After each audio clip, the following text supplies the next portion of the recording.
একজন আলেমে দ্বীনকে আল্লাহ ডাকবেন, একজন আলেমে দ্বীনকে ডাইকে বলবেন কি করেছো দুনিয়াতে, আমার জন্য কি করেছো?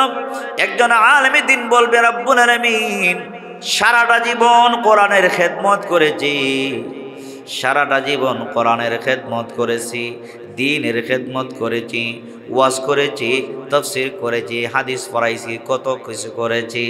আল্লাহ তো দিলের খবর জানে। আল্লাহ পাক ডাক দিয়ে বলবেন তুমি তো আমার জন্য আলেম হও নাই, তুমি আমার জন্য দ্বীন শিখো নাই, তুমি তো দ্বীন শিখেছো, তোমার নিয়তের মধ্যে গরমিল ছিল। দুনিয়ার মানুষ তোমাকে আলেম বলবে, দুনিয়ার মানুষ তোমাকে হাফেজে কোরআন বলবে, দুনিয়ার মানুষ তোমাকে বড় বক্তা বলবে, দুনিয়ার মানুষ তোমাকে বড় ওয়াইজ বলবে, দুনিয়ার মানুষ তোমাকে নিয়ে কি করবে, তোমাকে নিয়ে তোমাকে বড় মুফাসসির বলবে। তোমার সব আশাগুলা দুনিয়ার জিন্দেগিতে পূর্ণ হয়ে গেছে। আজকের এই কিয়ামতের ময়দানে মুসিবতের সময় আমি রবের পক্ষ থেকে কোনো প্রতিদান তোমাকে দেওয়া হবে না। নাউজুবিল্লাহ।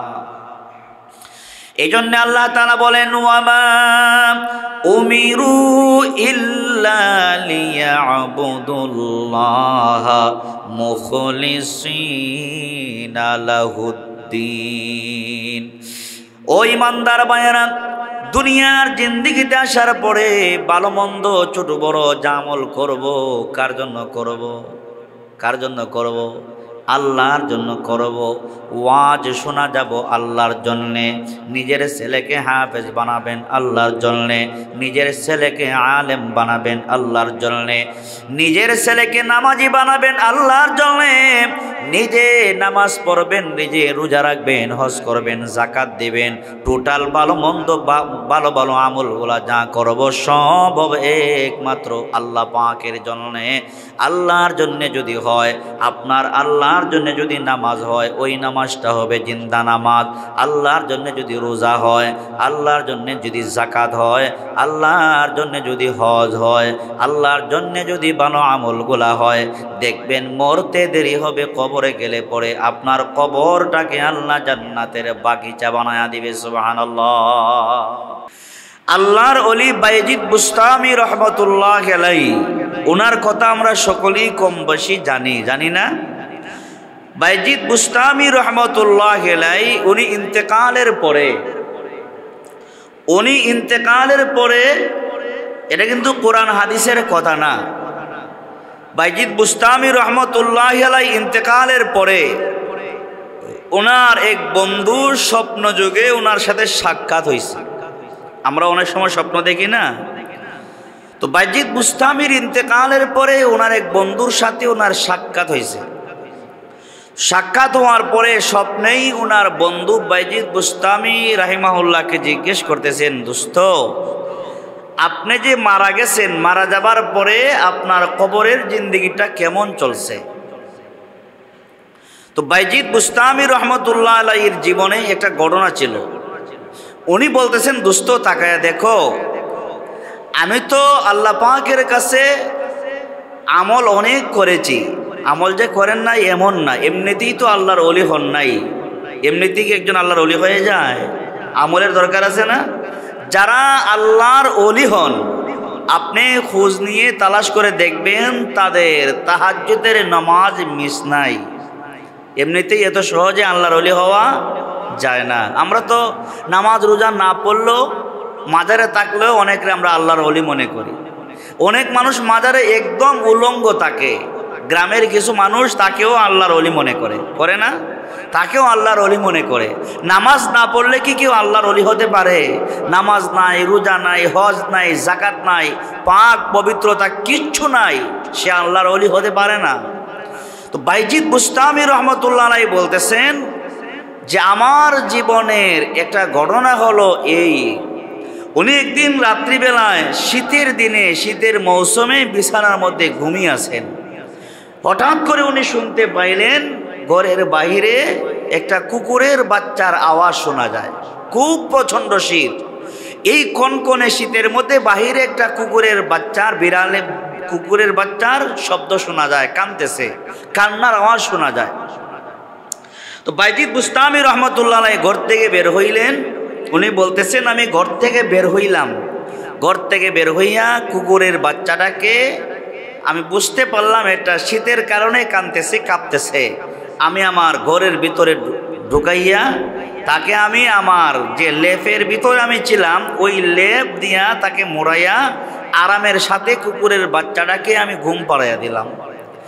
আমার ইন্তেকালের পরে, কবর জগতে আসার পরে মুনকার নাকির ফেরেশতা আমাকে বলতেছে আল্লাহ পাকের কাছে আপনার সারা জীবনের নেক আমল জমা আছে, কিন্তু এই ছোট্ট একটা আমল কুকুরের বাচ্চাটাকে আপনি আরামে ঘুম পাড়ায় দেওয়ার কারণে এই ছোট আমলটা, ছোট এক কাজটা আল্লাহ পাকের কাছে কুকুরের উপর আপনি যে ইহসান করেছেন, এই সামান্য ইহসানটা আল্লাহ পাকের কাছে এত ভালো লেগেছে, আল্লাহ পাক জানিয়ে দিয়েছেন আপনার এই ছোট্ট ইহসানকে উসিলা করে আল্লাহ পাক আপনার কবরের আযাবকে মাফ করে দিয়া আপনার কবরটাকে আল্লাহ জান্নাতের বাগিচা বানিয়ে দিয়েছেন।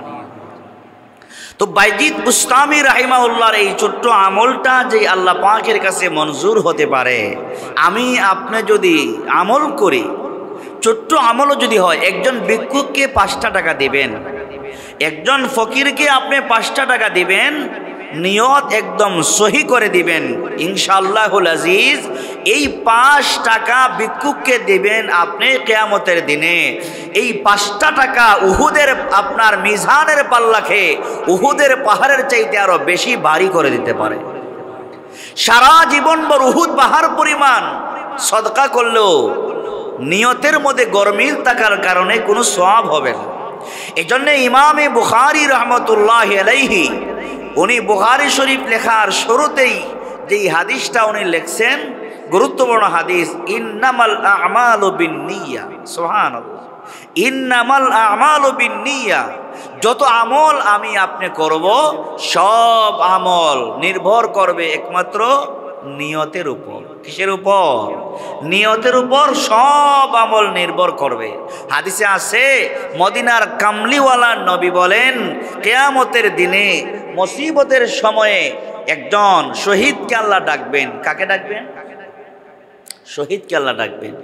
নিয়তের গরমিল থাকার কারণে কিয়ামতের দিনে কোনো সওয়াব নাই, একজন শহীদকে আল্লাহ ডাকবেন, ডাইকা কাছে নিয়ে বলবেন আমার জন্য কি করেছো, আমার জন্য দুনিয়াতে কি করেছো? আল্লাহর নবী বলেন, শহীদ এবার বলবেন হে পরওয়ারদিগারে আলম, আমি আপনার জন্য আল্লাহ আপনার রাস্তায় জিহাদ করেছি, আপনার দ্বীন জিন্দা করার জন্য আমি জিহাদ করেছি, এমনকি জিহাদ করতে করতে করতে করতে আমি আল্লাহ আপনার রাহে আমার নিজের জীবনটা পর্যন্ত কোরবান করে দিয়েছি, শাহাদত বরণ করেছি। আল্লাহ পাক তো আলিমুল গায়ব, মনের খবর জানেন কি জানেন না? আল্লাহ তো আমার আপনার দিলের খবর জানে, দিলের ভিতরে কি আছে সব আল্লাহ জানেন। আমি যে এখানে বয়ান করতেছি কিসের জন্য বয়ান করতেছি? টাকার জন্য না, দুনিয়া কামাবার জন্য বয়ান করতেছি।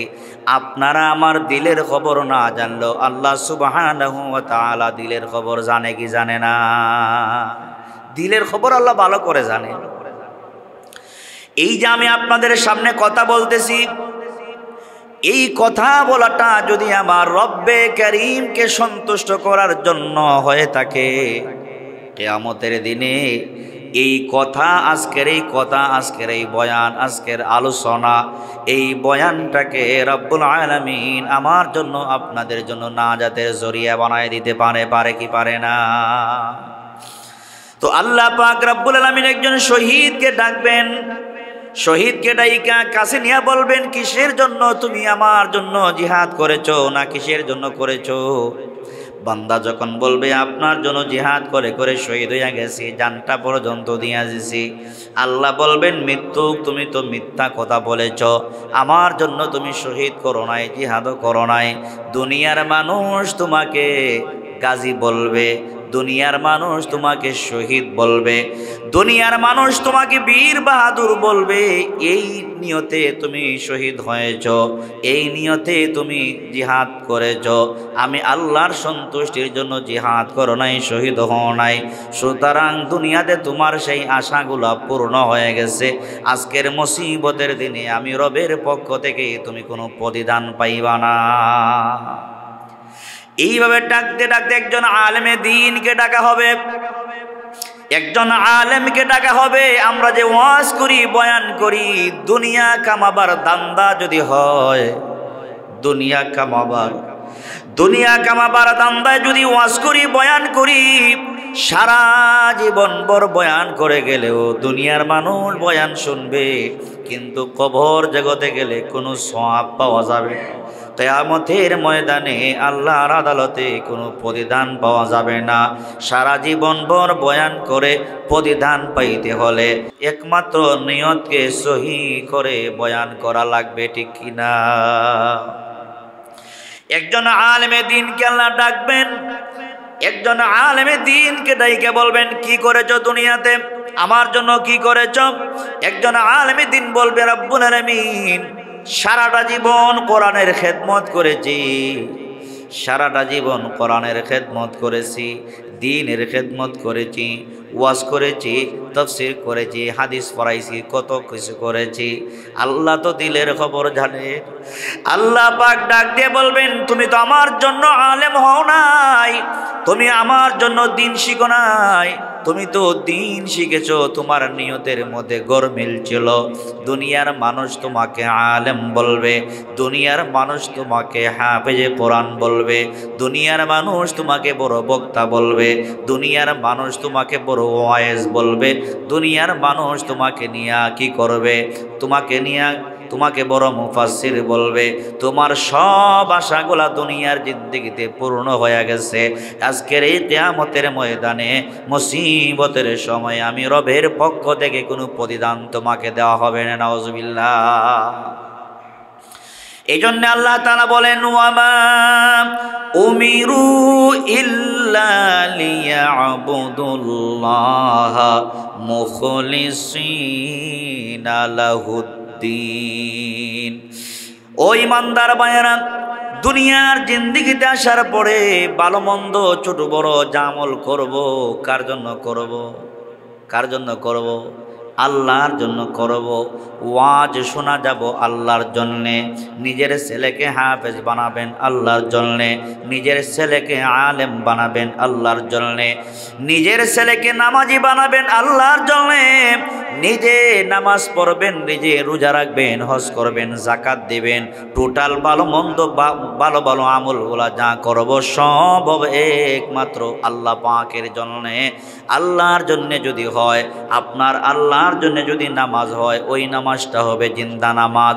আল্লাহর জন্য যদি রোজা হয়, আল্লাহর জন্য যদি যাকাত হয়, আল্লাহর জন্য যদি হজ হয়, আল্লাহর জন্য যদি ভালো আমলগুলা হয়, দেখবেন মরতে দেরি হবে। কবরে গেলে পরে আপনার কবরটাকে আল্লাহ জান্নাতের বাগিচা বানায়া দিবে। সুবহানাল্লাহ।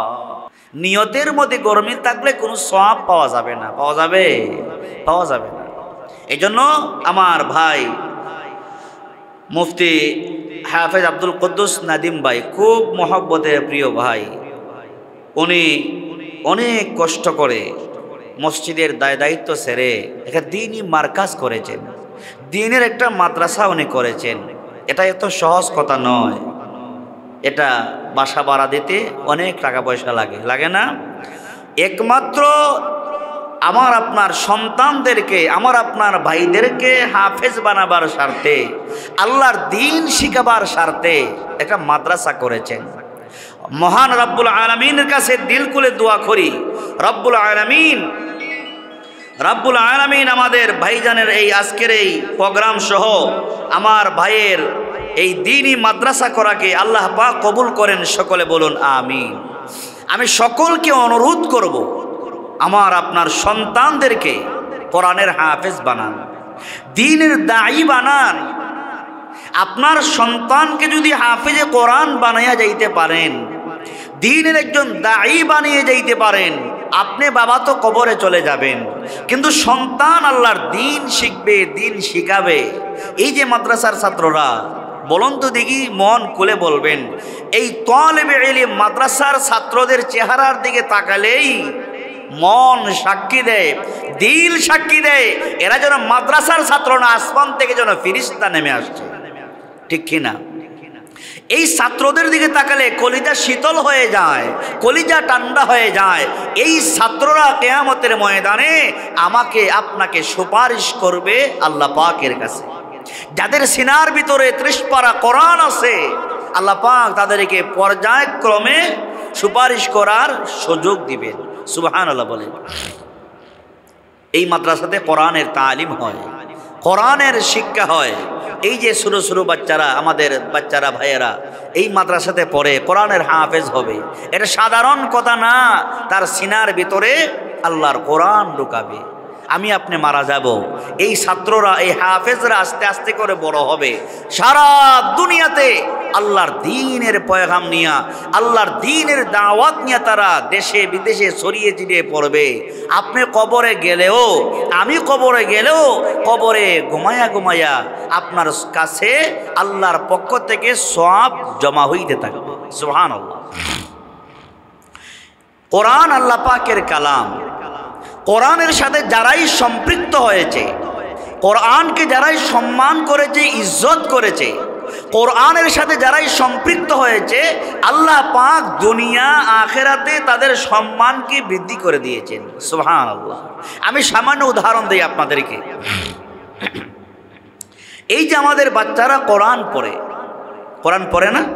বাচ্চারা যে কোরআন পড়ে, বাচ্চারা যখন কোরআন পড়ে বা আমরাও যখন কোরআন পড়ি, যেই কাঠের উপর কোরআন রেখে কোরআন পড়ি, এটাকে আপনারা কি বলেন সিলেটের ভাষায়?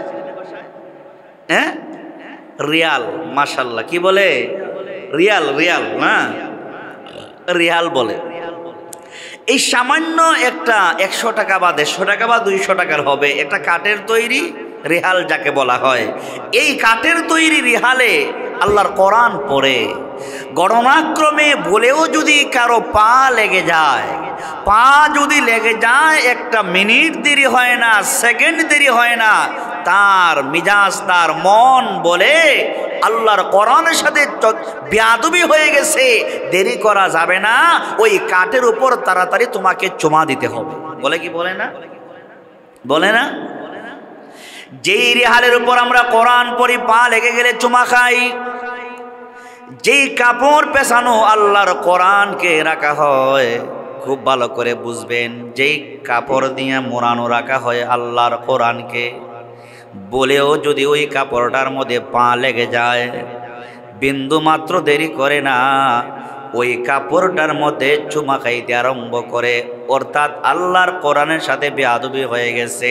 ওই কাপড়টার মধ্যে চুমা দিয়া, কাঠের মধ্যে চুমা দিয়া আল্লাহর কাছে ক্ষমা চেয়ে নেয়। ঠিক কিনা? তাহলে একটু বোঝার চেষ্টা করেন, এই সামান্য 150 টাকার কাঠের যদি এত মূল্য আল্লাহ বানায়া দিতে পারেন, সামান্য 150 টাকার 50 টাকার কাপড়ের যদি দাম আল্লাহ এত বাড়ায়া দিতে পারেন, আমার আপনার কলিজা টুকরা সন্তানকে যদি হাফেজে কোরআন বানাতে পারি, আলেম যদি বানাতে পারি, আল্লাহর নবী বলেন একজন হাফেজে কোরআন আপনার বংশ থেকে 10 জন জাহান্নামীকে সুপারিশ কইরা জান্নাতি বানায়া দিবে। 10 জন জাহান্নামীকে সুপারিশ করবে। সুবহানাল্লাহ। আল্লাহর হাবিব বলেন একজন হাফেজে কোরআন 10 জন জাহান্নামীকে সুপারিশ করে জান্নাতি বানায়া দিবেন। আর কিয়ামতের ময়দানে একজন হাফেজে কোরআনের সম্মান আল্লাহর কাছে আছে না নাই? আল্লাহর কাছে একজন হাফেজে কোরআনের সম্মান কত বেশি। মদিনার কামলিওয়ালা নবী বলেন, ও দুনিয়ার উম্মতরা, তুমি যদি তোমার সন্তানকে হাফেজ বানাতে পারো, কোরআনের আলেম যদি বানাতে পারো, আল্লাহর নবী বলেন একজন হাফেজে কোরআনের মা অথবা একজন হাফেজে কোরআনের বাবাকে কিয়ামতের ময়দানে মুসিবতের সময়ে, যেদিন মা তার সন্তানকে পরিচয় দিবে না, বাবা তার সন্তানকে পরিচয় দিবে না, অর্ধ হাত উপরে সূর্যটা চলে আসবে, ওই মুসিবতের সময়ে রব্বুল আলামিন একজন একজন হাফেজে কোরআনের মাকে বাবাকে এত দামি একটা মুকুট তার মাথার মধ্যে পরিধান করায়া দেবেন। নবী বলেন ওই মুকুটের আলো বা পাওয়ার চন্দ্র সূর্যের চাইতে হাজারো কোটি গুণে বৃদ্ধি হবে। সুবহানাল্লাহ। একজন হাফেজে কোরআনের মাকে বাবাকে যদি আল্লাহ এত সম্মানী করেন হাসরের ময়দানে, চিন্তা করেন যেই সন্তানের সিনার ভিতর আল্লাহ কোরআন কি করেছেন, ঢুকাইয়া দিচ্ছেন। যেই সন্তানের সিনার ভিতরে 30 পারা কোরআন আছে, যেই সন্তানের সিনার ভিতরে আল্লাহর কোরআন আছে, কিয়ামতের ময়দানে ওই সন্তানকে আল্লাহ পাক কত সম্মানী বানায়া দিবে, ঠিক কিনা? তার মাকে বাবাকে যেই আল্লাহ এত সম্মানই করতে পারেন, যেই সন্তানের সিনার ভিতরে 30 পারা কোরআন আছে, ওই সন্তানকে ওই হাফেজকে আল্লাহ কত সম্মানী করবেন, এটা আর ওয়াজ করে বোঝানোর দরকার নাই। আল্লাহ পাক তার সম্মান মর্যাদাকে বাড়াইয়া দিবেন। তাহলে আমার আপনার সন্তানদেরকে হাফেজ কোরআন বানাবার নিয়ত আছে না নাই? মহব্বতে কোন নিয়ত আছে না নাই? নিয়ত আছে। এই মাদ্রাসাতে যারা পড়ে, এই ছোট ছোট বাচ্চাদেরকে আমি বলে যাই, মাদ্রাসা ছোট হোক বড় হোক, সওয়াবের নিয়তে হাফেজে কোরআন হইবা, দুনিয়া কামাবার জন্য নয়। ইলম শিখতে হবে, আল্লাহর দ্বীন শিখতে হবে, দ্বীনের প্রচার প্রসারের স্বার্থে। আরে সাহাবায়ে কেরাম মাদ্রাসাতুস সুফা, আল্লাহর নবী যেই মাদ্রাসার উস্তাদ ছিলেন, সাহাবায়ে কেরাম ছাত্র ছিলেন, সেই মদিনাতুল মুনাওয়ারাতে হাজার হাজার ছাত্ররা ফেটে পাথর বেঁধে মসজিদে মাদ্রাসায় পড়ে রইতেন, মাদ্রাসায় পড়ে থাকতেন। আল্লাহর নবীর জবান থেকে একটা হাদিস শেখার জন্যে, আল্লাহর নবীর পবিত্র জবান থেকে একটা কথা শেখার জন্যে দিনের পর দিন, রাতের পর রাত এই মাদ্রাসাতে পড়ে থাকতেন, পেটে পাথর বেঁধে। খেজুরের এক জুনটা মনে করেন সাদে এই লটকানো থাকতো, পেটে দারুণ খিদা লাগলে, সহ্যের বাহিরে চলে গেলে একটা খেজুরকে এক গ্লাস পানি খেয়ে তারা জীবনকে সমাধা করতেন, আল্লাহর নবীর জবান থেকে একটা হাদিস শেখার জন্য। এজন্য মাদ্রাসায় পড়া এটা সৌভাগ্যের বিষয়। এটা কি সৌভাগ্যের? নিঃসন্দেহে সৌভাগ্যের বিষয়। এজন্য সকলকে আমি অনুরোধ করব, মাদ্রাসায় যারা পড়ো সময়কে গুরুত্ব দিবা। কোন জিনিসকে? সময়কে গুরুত্ব দিতে হবে। আর বিশেষ করে এই যে মোবাইল আছে, মোবাইল কোনো ছাত্রের হাতে রাখা যাবে না। কার কার হাতে মোবাইল আছে? মোবাইল কোনো ছাত্রের হাতে রাখা যাবে না। যদি মোবাইল থাকে তুমি হাফেজ হইতে পারবা না, তোমার সময়টা মোবাইলের প্রতি চলে যাবে। এই জন্য সব বাবাদেরকে বলবো, দয়া করে মোবাইল হাতে রাখবা না। যেই সময়টা মাদ্রাসার দেওয়া দরকার, এই সময়টাকে আল্লাহর উপর ভরসা করে তুমি তেলাওয়াত চালিয়ে যাইবা। আর চেষ্টা করা হলো আমাদের দায়িত্ব, হাফেজে কোরআন আলেম বানাবার দায়িত্ব কার? আল্লাহ। চেষ্টা করা আমাদের দায়িত্ব। আমি চেষ্টা করে যাব, আল্লাহর কোরআনের হাফেজ হইতাম আমি আশা করে চেষ্টা করে যাব, আল্লাহর কোরআন তেলাওয়াত করে যাব। আর তাহাজ্জুদের নামাজ পড়ে বাবা যারা, মা যারা, অনুরোধ করব, সন্তানকে হাফেজ বানাতে চান, আলেম বানাতে চান, শুধু মাদ্রাসায় ভর্তি করে দিয়েই দায়িত্ব শেষ নয়। জায়নামাজ বিছিয়ে গভীর রজনীতে তাহাজ্জুদের সময়ে এই সন্তানের জন্য আল্লাহর কাছে কাঁদেন, আল্লাহর কাছে দুহাত তুলে চান, দেখবেন রব্বুল আলামিন আপনার তাহাজ্জুদের নামাজের ওসিলাতে আপনার সন্তানটাকে হাফেজে কোরআন বানায়া দিবে। তার সিনার ভিতরে আল্লাহ 30 পারা কোরআনকে আল্লাহ তাআলা বসায়া দিবে। যদি আল্লাহ সাহায্য না করেন কেউ হাফেজে কোরআন হতে পারবো না। আমরা 2-4-10টা সূরা মুখস্থ রাখতে পারি না, ভুলে যাই, ঠিক না? এই ছোট্ট ছোট বেগুনা মাসুম বাচ্চারা 30টা পারা কোরআনকে সিনার ভিতরে হেফাজত করে রাখেন। যিনি সুযোগ করে দেন, যিনি হেফাজতের দায়িত্ব যিনি নিয়েছেন, এই সন্তানদের ভিতরে কোরআন মুখস্থ করার দায়িত্ব যিনি নিয়েছেন, তিনি কে? আল্লাহ পাক। আল্লাহ পাকের সাহায্য ছাড়া কেউ হাফেজ হইতে পারবো না। আল্লাহ পাকের সাহায্য ছাড়া কেউ হাফেজ হইতে পারবো না। এই জন্য মাদ্রাসায় লেখাপড়া করলে মা বাবা যারা, তাদেরও দায়িত্ব আছে, আছে না? তাদেরও দায়িত্ব আছে। শুধু মা বাবাদের দায়িত্ব না, ছাত্র যারা তাদেরও দায়িত্ব আছে। আমার সামনে উস্তাদ থাক বা না থাক, আমি আল্লাহর কোরআন যদি তেলাওয়াত চালিয়ে যাই, সোয়াবও আছে না নাই? আরে মুখস্থ তো হবেই। এই যে ছাত্ররা বাবারা পড়তেছে, বাবা যারা ভর্তি করে দিয়েছেন আপনার সন্তানকে, এরা নাবালিগ হওয়ার আগ পর্যন্ত যা ভালো আমল করবে সব আমলগুলা বাবা মায়ের আমল নামাতে আল্লাহ জমা করতেছে। সুবহানাল্লাহ।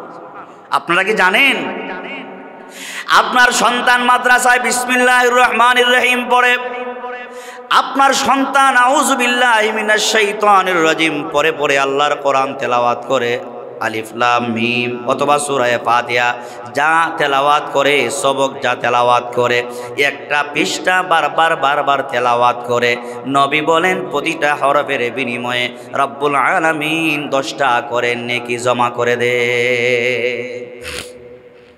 সুতরাং গার্জিয়ান যারা আছেন, বাবা যারা আছেন, আপনার সন্তান এখানে ঘন্টার পর ঘন্টা কোরআন তেলাওয়াত করবে, আপনি জানেন না আপনার আমল নামাটা ওই তেলাওয়াতের কারণে আল্লাহ পাক বাড়ি করে দিচ্ছেন। আপনি কবরে যাওয়ার আগে আগে আল্লাহ পাক আপনার কবরটাকে জান্নাতের বাগ বানায় রাখবেন। সুবহানাল্লাহ। কোরআন তেলাওয়াত আমাদের চালু রাখতে হবে। কোরআন তিলাওয়াতের দ্বারা আল্লাহ পাক ঈমানের পাওয়ারকে বৃদ্ধি করে দেন, ঈমানকে তাজা করে দেন, মরা ঈমানকে আল্লাহ জিন্দা করে দেন। আরও কি আছে? আল্লাহর নবী বলেন যারা বেশি বেশি কোরআন তেলাওয়াত করে, ওই তিলাওয়াতের দ্বারা আল্লাহ পাক দুনিয়া আখিরাতে সম্মান বৃদ্ধি করে দেন। সুবহানাল্লাহ। দুনিয়া আখিরাতে আল্লাহ সম্মান বৃদ্ধি করে দেন। সামান্য একটা উদাহরণ দিয়ে আমার কথা শেষ করব, বিরক্ত হইতেছেন? সামান্য একটা উদাহরণ দেই। রাসূল করিম সাল্লাল্লাহু আলাইহি ওয়াসাল্লামের একজন সাহাবী ছিলেন হযরতে মুআবিয়া ইবনে মুআবিয়া। নামটা কি বললাম? সাহাবীর নাম হযরতে মুআবিয়া ইবনে মুআবিয়া। মুআবিয়া ইবনে মুআবিয়া উনি ছিলেন মদিনায়।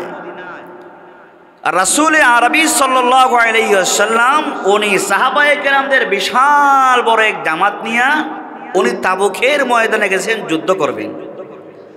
তো তাবুকের ময়দানে যাবার পরে রাত্রিবেলায় অবস্থান করলেন। ফজরের নামাজের পরে সাহাবায়ে কেরাম পূর্ব দিকে তাকায়া দেখেন প্রতিদিন সূর্য উদয় হয়, কিন্তু আজকের সূর্যের ভিন্নতা, অন্য দিনের তুলনায় আজকের সূর্যটা অন্যরকম দেখা যায়, সূর্যের পাওয়ার অনেক অনেক বেশি দেখা যায়। সাহাবায়ে কেরাম যখন দেখলেন সূর্যের পাওয়ার তো খুব বেশি দেখা যায়, রাসূল করিম সাল্লাল্লাহু আলাইহি সাল্লামের কাছে যেয়ে বলতেছেন, ইয়া রাসূলুল্লাহ, আজকের সূর্যটা এত আলোকিত কেন, এত পাওয়ার কেন গো আল্লাহর নবী? আল্লাহর নবীকে প্রশ্ন করা মাত্রই জিবরিল আমিন রাসূলের খেদমতে আসছেন। সুবহানাল্লাহ বলেন। জিবরাইল আলাইহিস সালাম রাসূলের কাছে আসছে, কাছে আইসা বলতেছে, সালাম বিনিময়ের পরে নবীজি বলতেছেন, জিবরাইল, প্রতিদিন সূর্য উদয় হয়, কিন্তু আজকের সূর্যের মধ্যে পাওয়ার অনেক বেশি দেখা যায়, দুনিয়াটা অনেক বেশি আলোকিত দেখা যায়, কারণটা কি? জিবরিল আমিন বলতেছেন, ইয়া রাসূলুল্লাহ, ইয়া হাবিবাল্লাহ, কোরআন তেলাওয়াত করলে দুনিয়া আখিরাতে সম্মান আল্লাহ বাড়ায়া দেন। বাস্তব উদাহরণ নবীজি হাদিসের মধ্যে বলেন, বুখারীর হাদিস, আল্লাহ নবীকে জিবরিল আমিন বলেন, ইয়া রাসূলুল্লাহ, ইয়া হাবিবাল্লাহ, আজকের সূর্যটার মধ্যে ভিন্নতা থাকার একটা মাত্র কারণ, মদিনাতুল মুনাওয়ারায় আপনার বড় আদরের একজন সাহাবী মুআবিয়া ইবনে মুআবিয়া নামক সাহাবী মদিনায় ইন্তেকাল করেছেন। ওগো আল্লাহর নবী, আপনার সাহাবী মুআবিয়া নামক সাহাবী মদিনায় ইন্তেকাল করেছেন। ওই সাহাবীর ইন্তেকাল করার কারণে ওই সাহাবীর জানাজার মধ্যে আল্লাহ পাক রব্বুল আলামিন আসমান থেকে এই পরিমাণ ফেরেশতা পাঠায়া দিয়েছেন, ওই সাহাবীর জানাজার নামাজের প্রতি কাতারে কাতারে রব্বুল আলামিন ৭০,০০০ করে ফেরেশতা পাঠিয়ে দিয়েছে। আল্লাহ নবী জিবরিল আমিনকে জিজ্ঞেস করলেন, জিবরাইল, মুআবিয়া নামক সাহাবীর এত সম্মান কেমনে হলো রে জিবরাইল? বলেন, ইয়া রাসূলুল্লাহ, ইয়া হাবিবাল্লাহ, মুআবিয়া নামক সাহাবীর একটা গুরুত্বপূর্ণ পার্সোনাল একটা আমল ছিল, উনি বেশি বেশি পড়তেন কুল হুয়াল্লাহু আহাদ আল্লাহুস সামাদ লাম ইয়ালিদ ওয়া লাম ইউলাদ ওয়া লাম ইয়াকুল লাহু কুফুয়ান আহাদ। এই 4 আয়াত বিশিষ্ট একটা সূরা, সূরা ইখলাস তিলাওয়াত করার কারণে আল্লাহ পাক সম্মানিত বাড়িয়ে দিয়েছেন। জানাজা নামাজের প্রতি কাতারে কাতারে 70,000 করে আল্লাহ ফেরেশতা পাঠিয়ে দিয়েছে। আরেকটা সহজ উদাহরণ দিলে সহজে বুঝবেন। আল্লাহ নবীর আরেকজন মুরব্বী সাহাবী যিনি হযরতে আবু যর গিফারি রাদিয়াল্লাহু আনহু। উনি মুরব্বী সাহাবী ছিলেন, বয়সে অনেক বড় ছিলেন, কিন্তু আল্লাহর কাছে তার সম্মান মর্যাদা এত বেশি, আল্লাহর কাছে এত সম্মান মর্যাদা ওনার এত বেশি। আল্লাহর নবীর সাহাবী হযরতে আবু যর গিফারি আল্লাহর নবীর কাছে বসা, নবীজি ওয়াজ করতেছেন, দিন শিখাইতেছেন। এমন সময়ে হযরতে জিবরিল আমিন আল্লাহ নবীর সামনে এসে সালাম বিনিময় করলেন। সালাম বিনিময় করে বলতেছেন, ইয়া রাসূলুল্লাহ, ইয়া হাবিবাল্লাহ, আপনার কাছে একজন মুরব্বী সাহাবী বসা। ওগো নবী, ওই সাহাবী আবু যর গিফারি, ওই সাহাবীর সম্মান আল্লাহর কাছে অনেক বেশি, ওই সাহাবীর মর্যাদা আল্লাহর কাছে অনেক বেশি। আল্লাহ নবী তো অবাক হয়ে গেলেন।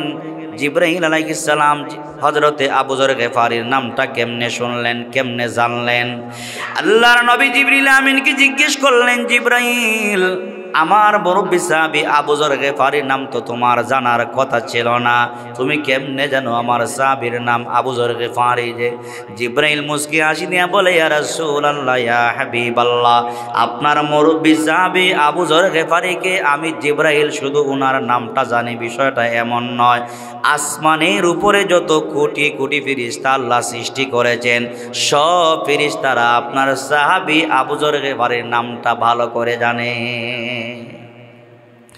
নবীজি জিজ্ঞেস করলেন, তার সম্মান কেমনে হলো? জিবরিল আমিন বললেন, ইয়া রাসূলুল্লাহ, ওই মুরব্বী সাহাবী আবু যর গিফারির একটা আমল, উনি অবসর হইলে আল্লাহর কোরআন তেলাওয়াত করে, অবসর হইলে আল্লাহর কোরআন তেলাওয়াত করে, উনি বেশি বেশি সূরা ইখলাস তেলাওয়াত করে। এই যে বেশি বেশি সূরা ইখলাস তেলাওয়াত করার কারণে আল্লাহ তার সম্মান বাড়িয়ে দিয়েছেন। আল্লাহ বলেন, ওয়া ইযা তুলিয়াত আলাইহিম আয়াতুহু যাদাতুহুম ঈমানা। ও দুনিয়ার মুমিন বান্দা বান্দি, তোমরা শোনো, সত্যিকারের মুমিন যদি হতে চাও, পারফেক্ট ওয়ালা মুমিন যদি হতে চাও, গ্রহণযোগ্য মুমিন যদি হতে চাও, আমি রবের কাছে দামি মুমিন যদি হতে চাও, আমি রবের কাছে সম্মানী মুমিন যদি হতে চাও, আমি রবের কাছে জান্নাতি মুমিন যদি হতে চাও, তাহলে বেশি বেশি কোরআন তেলাওয়াত করবা। কোরআন তেলাওয়াতের দ্বারা আমি রব তোমার ঈমানের পাওয়ারটাকে বাড়ায়া দিব। সুবহানাল্লাহ। কোরআন তেলাওয়াতের দ্বারা ঈমানের পাওয়ার আল্লাহ বাড়িয়ে দেন। সুবহানাল্লাহ। এই যে ছাত্ররা তোমরা যারা পড়ো না, কোরআন তেলাওয়াত বেশি বেশি করবা। যদি পারা যায়, শরীরে যদি মানে, তাহলে তাহাজ্জুদের নামাজ পড়বা। তাহাজ্জুদের নামাজ পড়ে পড়ে গুনগুন করে আল্লাহর কাছে যখন তুমি কেঁদে কেঁদে বলবা, আল্লাহ, আমি কোরআনের হাফেজ হতে চাই, বড় আলেম হতে চাই, আমাকে আল্লাহ আপনি হাফেজ বানান, আলেমে দ্বীন বানান, দেখবা দোয়ার বরকতে রব্বুল আলামিন অতি সহজে হাফেজে কোরআন বানায়া দিবে, আলেমে দ্বীন বানায়া দিবে। রব্বুল আলামিনের কাছে দোয়া করি, আল্লাহ পাক আমার ভাইজানের এই কষ্টকে, এই শ্রমকে আল্লাহ পাক তার এই দ্বীনের খেদমতকে আল্লাহ তাআলা কবুল করুন। দুনিয়া আখিরাতে আল্লাহ পাক নাজাতের জরিয়া বানিয়ে দিন। এই মাদ্রাসাকে আল্লাহ তাআলা কিয়ামত পর্যন্ত কায়েম আর দায়েম রাখেন।